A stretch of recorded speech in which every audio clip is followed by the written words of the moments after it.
सिंध में सैलाब मुतासिरीन के नाम पर अरबों रुपए के घपलों का इंकशाफ हुआ है। ऑडिटर जनरल की रिपोर्ट के मुताबिक PDMA ने इजाफी कीमतों पर सैलाब मुतासिरीन के लिए खरीदारी की। मजीद जानते हैं जॉन न्यूज के नुमाइंदे खावर हुसैन से। जी खावर, मजीद अपडेट कीजिएगा। जी, सैलाब मुतासिरीन के नाम पर अरबों रुपए के घपलों का इंकशाफ हुआ है। ऑडिटर जनरल ने PDMA की जानिब से 25 अरब की खरीदारी पर सवाल उठाए हैं।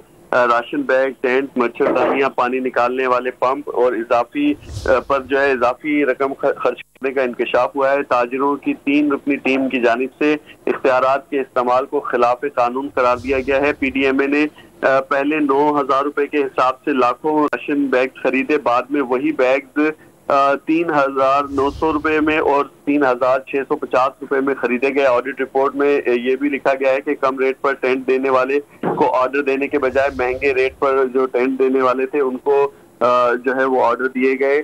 जिनमें जनरल स्टोर से राशन खरीदने उन्हें भी ट्रांसपोर्टेशन की मद में 3 करोड़ रुपए दिए गए। दीगर कंपनियां राशन देने के साथ साथ पहुंचाने की भी पाबंद थी। अजला में पानी निकालने के पंप इतने नहीं भेजे गए जितने का बिल बनाया गया, जबकि सैलाब में अफसरान की जानिब से खर्च किए गए जो अखराजात हैं उन पर हाई कोर्ट में स्पेशल ऑडिट किया गया था और ऑडिटर जनरल की टीम ने स्पेशल ऑडिट करके हाई कोर्ट में रिपोर्ट अपनी जमा करवा दी है। जी।